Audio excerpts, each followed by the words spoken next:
ఏపీలో postal ballot పై గందరగోళం నెలకొంది. ఫెసిలిటేషన్ సెంటర్లు తెలియక ఉద్యోగులు అవస్థలు పడుతున్నారు. పోస్టల్ బ్యాలెట్ కోసం సుమారు 5 లక్షల మందికి పైగా దరఖాస్తు చేసుకున్నారు. అయితే ఎన్నికల విధుల్లో 3,30,000 మంది ఉద్యోగులున్నారు. ఇటు అంగన్వాడీలు, కాంట్రాక్ట్ సిబ్బందిలో కొందరికి ఇప్పటికీ 12D ఫారాలు అందలేదు. అయితే డాక్యుమెంట్లు చూపించి పోస్టల్ బ్యాలెట్ వినియోగించుకోవచ్చని సూచిస్తున్నారు అధికారులు.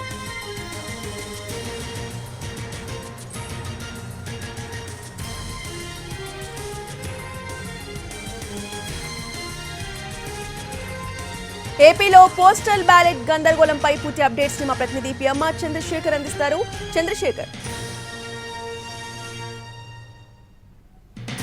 రైట్ రోజా, గతంలో ఎన్నడూ లేని విధంగా పోస్టల్ బ్యాలెట్ వ్యవహారానికి సంబంధించి ఇప్పుడు ఏపీ ఎన్నికల సందర్భంగా పెద్ద ఎత్తున చర్చ జరుగుతోంది. పోస్టల్ బ్యాలెట్లో పెద్ద ఎత్తున గందరగోళం నెలకొని ఉంది ఈ ప్రక్రియలో అన్న అంశానికి సంబంధించి కూడా ఈసీ ఒకవైపు పెద్ద ఎత్తున విమర్శలు ఎదుర్కొంటున్న పరిస్థితి కనిపిస్తుంది. టోటల్గా ఎప్పుడు కూడా ఏపీ ఎన్నికల చరిత్రలో ఎన్నడూ కనీవిని ఎరుగని రీతిలో పోస్టల్ బ్యాలెట్ కోసం అప్లై చేసుకున్న పరిస్థితి అధికారుల వైపు నుంచి కనిపిస్తుంది. ఎన్నికల సిబ్బంది కావచ్చు, ఎవరైతే ఆన్ డ్యూటీలో ఉంటారో వాళ్ళందరి వైపు నుంచి దాదాపు 5 లక్షల మందికి పైగా పోస్టల్ బ్యాలెట్ కోరుకున్నట్లుగా దానికి సంబంధించిన దరఖాస్తులు చేసినట్లుగా మనకు అందుతున్న సమాచారం మేరకు తెలుస్తుంది. ఒక ఎన్నికల విధుల్లోనే మొత్తం 46,000కు పైగా పోలింగ్ స్టేషన్లు ఉంటాయి. ఈ పోలింగ్ స్టేషన్లో ఒక్కో చోట 6 మంది సిబ్బంది ఉంటారు. సో మొత్తం మీద చూసుకుంటా ఉంటే వీళ్లతో పాటుగా బయట ఎన్నికల విధులు నిర్వహించే అధికారులు ఎవరైతే ఉంటారో, పోలింగ్ సిబ్బంది ఎవరైతే ఉంటారో వీళ్ళందరూ దాదాపుగా 3,30,000 మంది ఉంటారనేది ఒక అంచనా. వీళ్ళు కాకుండా ఇంకా పోలీసు సిబ్బంది కావచ్చు, ఇతరత్ర అంగన్వాడీలు కావచ్చు, అలాగే కాంట్రాక్ట్ సిబ్బంది కావచ్చు, ఎవరైతే ఎన్నికల విధులకు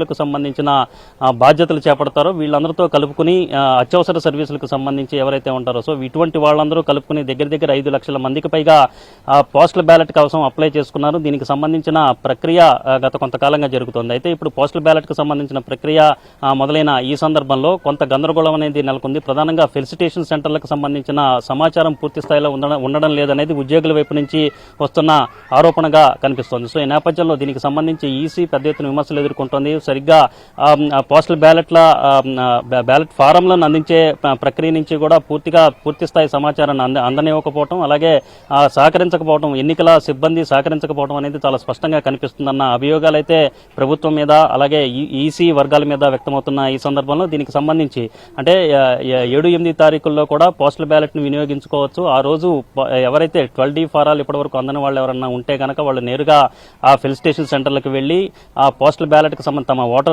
ఓటర్ ఐడి కార్డును అలాగే దీనికి సంబంధించిన ఆన్ డ్యూటీకి సంబంధించిన డాక్యుమెంట్స్ ను కూడా తీసుకువెళ్తే అక్కడ ఓటు హక్కు వినియోగించుకునే పోస్టల్ బ్యాలెట్ వినియోగించుకునే అవకాశం ఉంటుందన్న అభిప్రాయాన్ని అన్న నిర్ణయాన్ని వ్యక్తం చేస్తూ ఒక నిర్ణయం తీసుకున్నప్పటికీ ఈసీ ఒక నిర్ణయం తీసుకున్నప్పటికీ ఇది ఎంతవరకు అమలవుతుంది, ఈ అమలు సరిగా ఉంటుందా లేదన్న అంశానికి సంబంధించి కూడా ఇప్పుడు చర్చ జరుగుతున్న నేపథ్యంలో పూర్తి స్థాయిలో చాలా జిల్లాల్లో మనకు వస్తున్న ఫీడ్బ్యాక్ ప్రకారం, మనకు వస్తున్న సమాచారం ప్రకారం చూస్తా ఉంటే చాలా జిల్లాల్లో ఈ పోస్టల్ బ్యాలెట్ విషయంలో గందరగోళం ఏర్పడింది. అధికారులకు ఎవరైతే ఎన్నికల విధుల్లో పాల్గొనే సిబ్బంది ఎవరైతే ఉంటారో పోస్టల్ బ్యాలెట్ వినియోగించుకునే వాళ్ళకి పూర్తి స్థాయిలో సమాచారం ఉండడం లేదన్న రిపోర్ట్స్ చాలా ఎక్కువగా వస్తున్న నేపథ్యంలో ఈ అంశానికి సంబంధించి ఈసీ మీద కొన్ని విమర్శలు వ్యక్తమవుతున్నాయి. తీసుకోవాల్సిన జాగ్రత్తలు తీసుకోవాల్సిన చర్యలు తీసుకోలేదు. ఈసారి పోస్టల్ బ్యాలెట్ ప్రక్రియ అనేది ఫస్ట్ నుంచి చూసుకుంటా ఉంటే కొంత గందరగోళానికి తెరలేపే విధంగానే ఉందన్న విమర్శలు ఈసీ వైపు నుంచి వస్తున్న నేపథ్యంలో ఈసీ మాత్రం అన్ని రకాల చర్యలు, పటిష్టమైన చర్యలు తీసుకున్నాం. కొంత